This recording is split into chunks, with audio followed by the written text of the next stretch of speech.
today's video, I'm going to be talking about the book How the Word is Passed, A Reckoning with the History of Slavery Across America by Clint Smith III.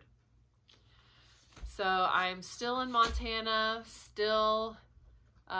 it's still ridiculously cold. I've got dogs all around me, so they probably will get in the shot at some point. This is like, I don't know, the third take I've tried to do because I keep crying because of everything that's going on in the world. So I'm very emotional, very on edge. And this is like not very light subject matter either, right? It's heavy shit. So bear with me. A lot of this is just me trying to process what I just read, and I like to do these videos almost immediately after I finish the book because while it's still fresh in my mind. Here comes the dog. All right. Okay. And in that way, it's like I really wish I was part of a book club. Like, it's the dream. Especially as an aspiring writer. I'm currently writing a book and another book and articles all the time, and I've always wanted to have, like, host a book club and be part of a book club, and so this is like my book club. So even though I'm like telling you after I read it, and I'm not really getting a chance to discuss it with anybody. Okay, you're gonna have to sit down. Okay. So this is my way of processing it.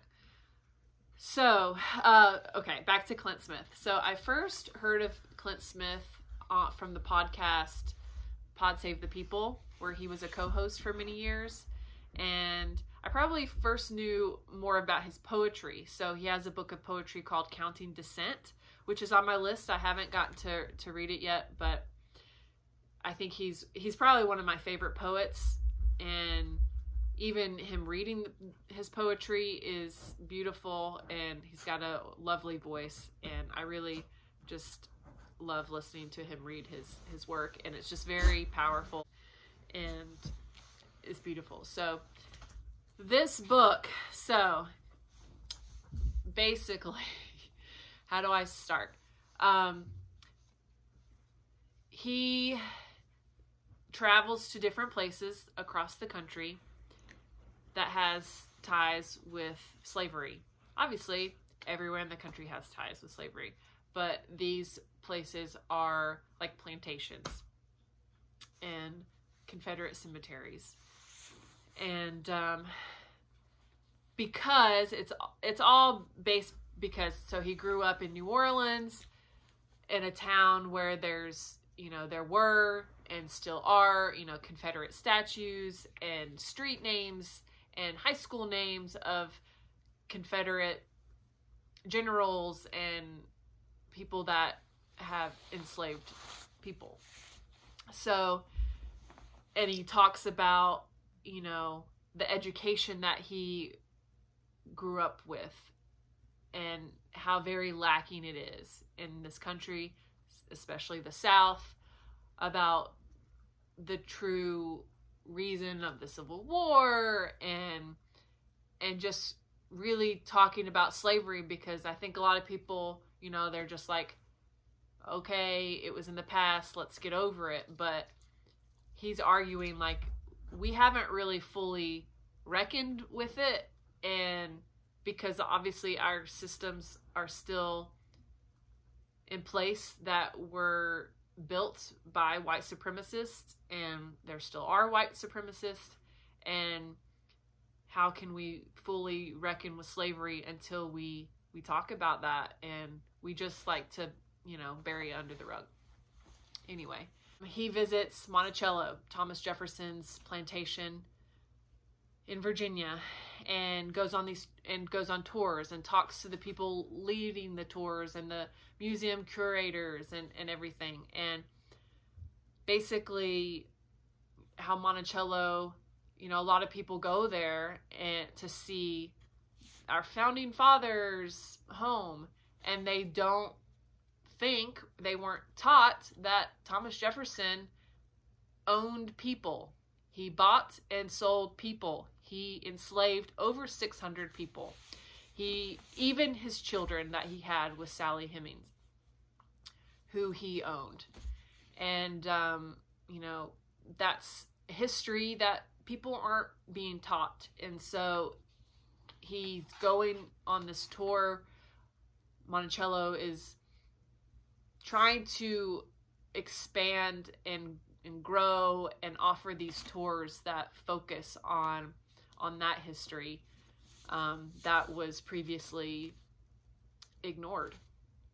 And also he went to Whitney Plantation in Louisiana, and it's kind of that same case where focusing more on the enslaved people that lived there, that worked there, that were tortured, killed, bought, sold, separated from their families, all that.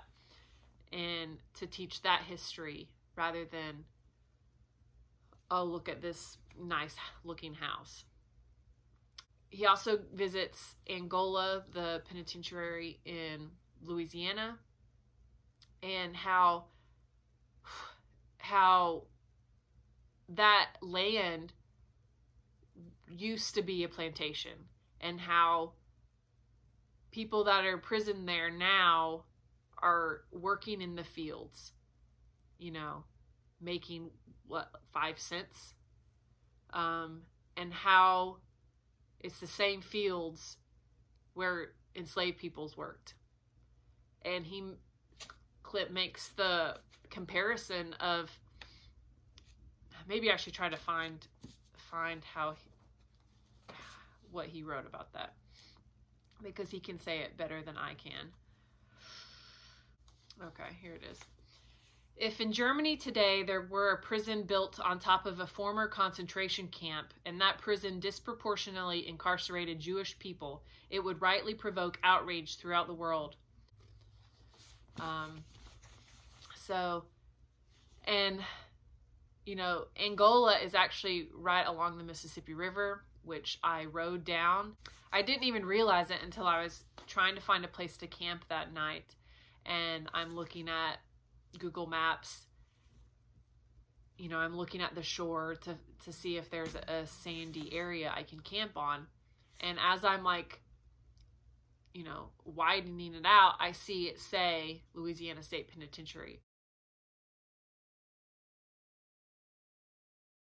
And I was just like, what? I almost camped like right on the banks of that. I couldn't see anything from the river, but I didn't know that used to be a plantation. I didn't know that. And I feel like this is so loaded, this is so important. I would argue that this is probably if you could read a book this year, this is the book you should read. It's so important, and I'm barely scratching the surface.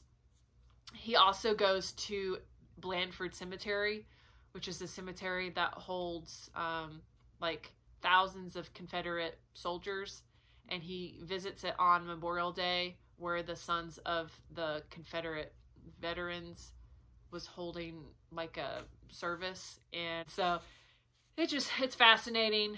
He goes to Galveston in Texas for Juneteenth celebration. He goes to New York City and goes on a tour, which I tried to go on this tour the last time I was in the city, but I hadn't read this book then, and so I didn't know who hosted it, and so I wasn't able to go. But that New York City had the second largest slave market in the United States, second to Charleston. And I don't think a lot of people realize that. So, and he also goes to Senegal in Africa. Like I said, it's a lot, and I'm barely scratching the surface. And this is really important, especially if you feel like you didn't receive a fuller education about slavery, and for it to be through the eyes of a Black person is very important, whose grandfather's grandfather was enslaved, as he says in his epilogue, which is very powerful. He learns that, And I knew going in that he was a poet. And so his descriptions were long and beautiful. And at some points I was like, this feels a little forced. Like it feels like it's trying to be too poetic. But I find that really it helps with talking about something that's so traumatic. So, and it's just so powerful to be written in that way. So I'm going to read just this paragraph in his epilogue when he interviews his grandparents. My grandparents' stories are my inheritance. Each one is an heirloom I carry. Each one is a monument to an era that still courses through my grandfather's veins. Each story is a memorial that still sits in my grandmother's bones. My grandparents' voices are a museum I am still learning how to visit, each conversation with them a new exhibit worthy of my time. So, highly recommend you checking this out. And that's all I have to say. Till next time, keep reading.